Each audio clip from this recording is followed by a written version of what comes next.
Avis vascular centre మన దేశంలోనే the best varicose vein hospital. నమస్తే రమగారు. నమస్తే జయ. రమగారు, విక్రమ బేతాళ కథలు ఏదైనా ఒక చెప్తారా?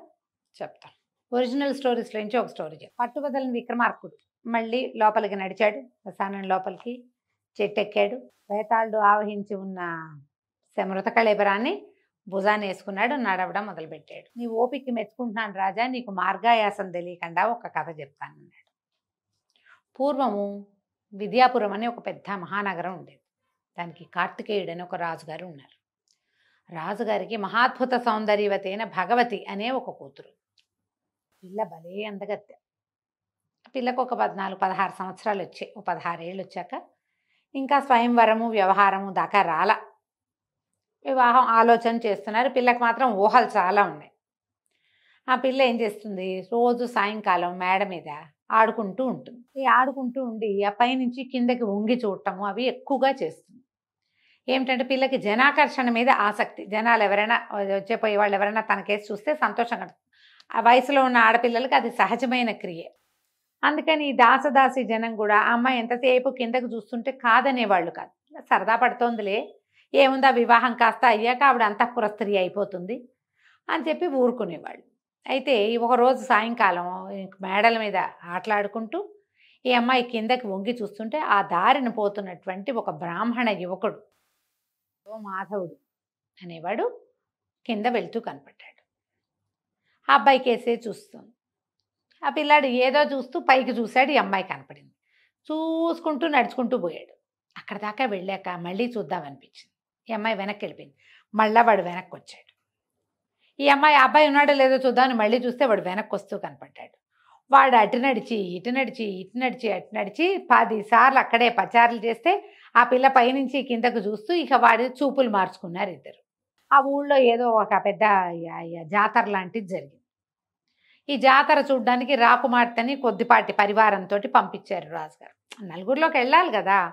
వెళ్తే ఈ జాతరలో అర్చన చేసే బ్రాహ్మణ సమాజంలో ఒక పెద్ద ఆయన కుమారుడే ఈ మాధవుడు. ఈ భగవతిని ఆ అమ్మాయి రాజకుమార్తె వస్తుందని తెలిసి వాడు అక్కడే కాపు కాసి ఆ అమ్మాయి కళ్ళలో కళ్ళు పెట్టి చూడడం, అటు ఇటు నడిచారు, చూసుకున్నారు. ఎట్లా రాజకుమార్తె దగ్గరికి వెళ్ళాలి.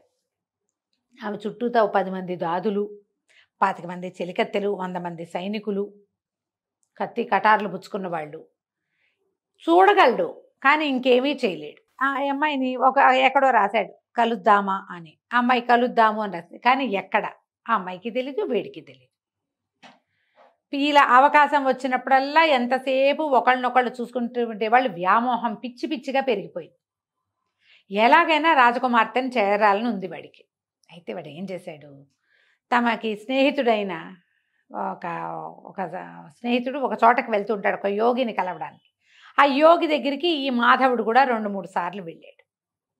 వెళ్ళినప్పుడు ఆయన ఏం చెప్పాడో సందర్భంలో, తీవ్రమైన కోరిక దేని మీద అయినా ఉంటే ఆ కోరిక తీర్చేసుకోవాలి అని చెప్పాడు. చెప్తే వీడు ఆ యోగి దగ్గర ఓపెన్ అయిపోయాడు. నాకు రాకుమార్తె మీద ఉంది తీవ్రమైన కోరిక, ఆమెను కలుసుకోవాలని ఉంది, అది ఎలా కలుసుకోవాలో తెలియటం లేదు అని మీరు ఏదైనా సహాయం చేయండి అని కాళ్ళు పట్టుకున్నాడు. యోగి అన్నాడు, ఓ పంచి, నువ్వు స్త్రీ వేషం వేసుకో, నువ్వు నా కూతురు అని చెప్పి రాజుగారికి అప్పచెప్తా. రాజుగారు ఆడపిల్లలు ఎవరైనా కనుక తనకు అప్పచెప్పబడితే వాళ్ళని తీసిపోయి అంతఃపురంలో పెడతాడు. కన్యాంతఃపురంలోకి ఆటోమేటిక్గా వెళ్ళిపోతావు.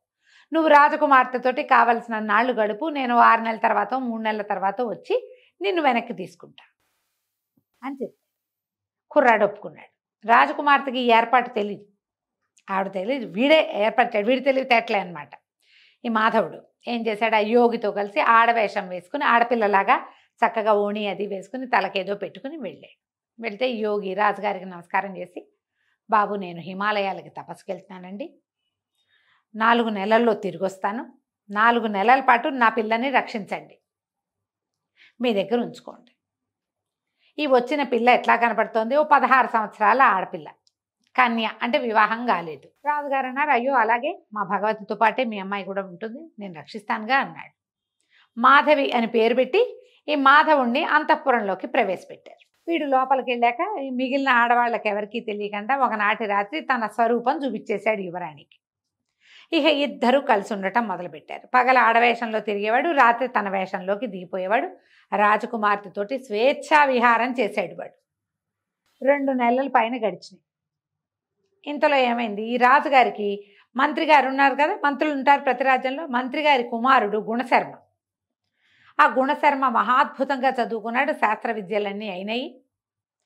మామూలు తెలివి కాదు. రాజుగారికి ఒక మంత్రాంగంలో హెల్ప్ చేశాడు. అయితే రాజుగారికి నీకు ఏదైనా నాకు కావాల్సింది అడగబోయి, రేపు పొద్దున నువ్వే మంత్రి అనుకో, నీకేం కావాలంటే అది ఇస్తానన్నాడు. అనగానే నాకు ఎప్పటి నుంచో రాజకుమార్తెని వివాహం చేసుకోవాలని, రాజకుమార్తెనిచ్చి నాకు పెళ్లి చేయండి అన్నాడు గుణశర్మ. అనేసరికి రాజుగారు తెల్లబోయి, అలా ఎలాగోయ్, రేపు నువ్వు మంత్రివి కాబోతావు, పైగా నువ్వు బ్రాహ్మణుడివి, క్షత్రియ కన్యను ఎట్లా వివాహం చేసుకుంటావు, అయితే నాకు ఏ కన్య అయినా పర్వాలేదన్నాడు. అయితే మా అమ్మాయి లాంటి అద్భుత సౌందర్యవతి ఇంకొక పిల్ల ఉంది, ఆ పిల్లనిచ్చి నీకు పెళ్లి చేస్తా, నువ్వు ఇది అడిగావు, కన్యాదానం అడిగావు, నా దగ్గర ఇంకో కన్య ఉంది, ఆ కన్యనిచ్చి దానం చేస్తానన్నాడు. అనేసరికల్లా కొద్దిగా పెద్దగా మంత్రి గారి అబ్బాయికి నచ్చలేదు, కానీ సరే ఆ పిల్లని చూశాడు. చూసేసరికల్లా అది యువరాణి కంటే అదే బాగుంది, ఆ రెండో పిల్లే. సరే ఆ పిల్లని పెళ్లి చేసుకుంటానన్నాడు. ఇంకేముంది, మాధవునిచ్చి గుణశర్మకి పెళ్లి చేశారు. ఈ మాధవి వేషంలో ఉన్న మాధవుడు, అయ్య బాబాయ్ నా గుట్టు బయటపడుతుందిగా రేపొద్దున, భర్త దగ్గరికి వెళ్తే తెలిసిపోదు మగవాడని ఏమన్నది. ఆ రోజు పొద్దున వివాహం అయిపోయింది. యువరాణి వలవల ఏడ్చింది, నువ్వు బాధపడకు, నేను ఎట్టాగొట్టా వీడిని వదిలించుకుని నీ దగ్గరికి వస్తానని చెప్పి ముందు ఇంట్లో వీళ్ళ రాజుగారి ఇంట్లో నుంచి బయటికి వెళ్ళిపోయి మంత్రి గారి ఇంట్లో ప్రవేశించింది మాధవి. మంత్రి గారింటికి వెళ్ళిపోతున్న వివాహం అయింది. పునఃసంధానం ఏర్పరిచినప్పుడు ఏం చెప్పింది, బాబు మంత్రి గారి అబ్బాయితోటి, కాదండి నాకు ఒక రకమైన చర్మవ్యాధి వచ్చింది, ఇది చాలా సమస్య, మా తండ్రి దీనికోసమే తపస్సు చేయడానికి హిమాలయాలకు వెళ్ళాడు, అన్ని పుణ్యనదుల తీర్థాలు నా మీద చల్లితే నాకు అది పోతుంది, దీనికి ఒక 2-3 నెలల పాటు మీరు అన్ని నదులకి వెళ్ళి స్వయంగా నీళ్లు తెచ్చిపోయండి నా మీద, ఈ లోపల యోగి వచ్చేస్తాడు, వీడి ఆలోచన అది అని చెప్పేసరికి, సరే నువ్వు మా అమ్మ నాన్న దగ్గరే ఉండు, నేను అన్ని నదుల్లో నుంచి నీళ్లు పట్టుకొస్తానని గుణశర్మ ఈ భార్యని ఇక్కడ దిగబెడిచి తండ్రి గారి దగ్గర వెళ్ళిపోయాడు. ఇప్పుడు మంత్రి గారి కోడలు రాజుగారి అమ్మాయిని కలుసుకోవడానికి వీల్లేదు. ఇంతకుముందు ఆ అమ్మాయి కన్య, ఈ రెండోది కన్య, కాబట్టి ఈ 2 కన్యలు కలిసి ఒక గదిలో ఉండొచ్చు. ఇప్పుడు అమ్మాయి వివాహిత, మంత్రి గారి కోడలు, అక్కడ వాళ్ళ ఇంట్లో పెద్దవాళ్ళని చూసుకోవాలి, గృహిణీ ధర్మాలన్నీ నిర్వర్తించాలిగా. ఈ నిర్వచనం కోసం అమ్మాయి అక్కడ ఉండిపోయింది. యువరాణి మళ్ళీ ఖాళీగా ఉంది. కొన్నాళ్ళు ఒక 2-3 నెలలు ఇతనితో గడిపింది, సరదా తీరి ఊరుకుంది. ఇంతలో ఏమైంది, యోగి వచ్చాడు వెనక్కి. ఇంకో 2 నెలలు గడిచేసరికి కల్లా ఏమన్నాడు, యోగి తనతో పాటు ఒక శిష్యుడిని తీసుకొచ్చి మహారాజు గారి దగ్గరికి వెళ్ళి, అయ్యా మా అమ్మాయిని మాకు పంపించండి, పిల్లకి ఇంకా ఉండని ఇక్కడే రాజుగారి నిర్ఘాంతపడిపోయి ఏం చెప్పాలా అని పిల్లకి పెళ్లి చేసేసాడు. తన కూతురు బదులు ఆ పిల్లకి పెళ్లి చేశాడు. ఈ లోపల యోగి గారు అన్నాడు, మరేం లేదండి, ఇగో నా శిష్యుడు, వీడు నాకు చాలా ప్రీతముడైన వాడు, వీడికి నా విద్యంతా నేర్పించా, నా తపస్సంతా ధారపోసా, మీరు మా పిల్లని కనుక నాకు అప్పచెప్తే పిల్లనిచ్చి వీడికిచ్చి పెళ్లి చేస్తాను అన్నాడు. అనగానే రాజుగారు గతుకుమన్నాడు. ఆ పిల్లకేమో తను పెళ్లి చేసేసాడు. ఏమన్నాడు, అయ్యా క్షమించండి, ఏదో ఒక పరిస్థితిలో మా మంత్రి కుమారుడికి ఇచ్చి మీ అమ్మాయినిచ్చి వివాహం చేశాను, మీరు ఇతరత్రా భావించవద్దు, రాకుమార్తెనిచ్చి మీ శిష్యుడికి పెళ్లి చేస్తాను నేను.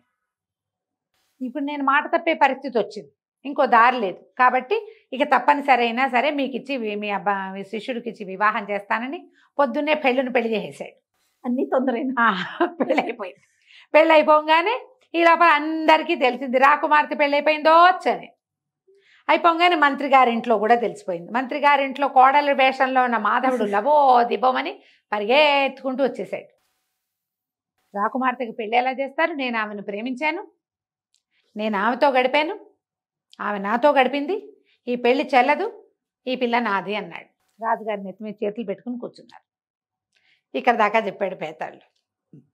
ఇప్పుడు చెప్పు, రాకుమార్తె ఎవరికి చెందుతుంది, మాధవి స్వరూపంలో ఉన్న మాధవుడికా, యోగి గారి శిష్యుడికా అనేసరికి విక్రమార్కుడు అన్నాడు, అమ్మాయితో నువ్వు ఎలా గడిపావనేది కాదు, శాస్త్రవిహితంగా వివాహం జరిగిందా లేదా అనేదే ముఖ్యం. అమ్మాయిని తండ్రి కనుక కన్యాదానం చేస్తే ఆ పెళ్ళే చెల్లుతుంది.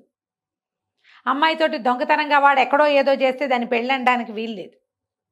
గాంధర్వ విధిని వివాహం చేసుకుంటే వేరే కథ, ఇది వివాహం జరగల, ఈమె నాతో గడిపింది అంటున్నాడు. కాబట్టి అది చెల్లదు.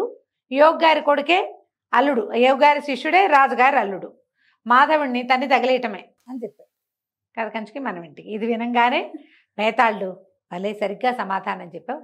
ధర్మశాస్త్రం ప్రకారం తండ్రి ఈ పిల్ల నాది, నేను దీన్ని నీకు ఇస్తున్నాను అని ఎవరి చేతిలో అయినా పెడితేనే ఆ పెళ్లి చెల్లుతుంది. మీరు ఇతరత్రా ఏ వ్యవహారాలున్నా చెల్లదు. ఒకవేళ వాడు పెళ్ళే చేసుకుంటే అది వేరే కథ. ఆమె వివాహితగా చెలామణి అయితే అది వేరే కథ. అది కానప్పుడు ఆమె కన్యాంతఃపురంలో ఉండి కన్యగానే చెలామణి అవుతే తండ్రి చేసిన పెళ్ళే చెల్లాలి. చాలా బాగా చెప్పావు. కాకపోతే నువ్వు మౌనభంగం చేసావు కదా రాజా, నేను వెళ్ళిపోతున్నానని బేతాళుడు రయ్యమని మళ్ళీ చెట్టెక్కాడు. విక్రమార్కుడు మళ్ళీ వెనక్కి తిరిగాడు. కథ కంచికి మనం ఇంటికి. నమస్తే రమ్మగారు. నమస్తే జయ.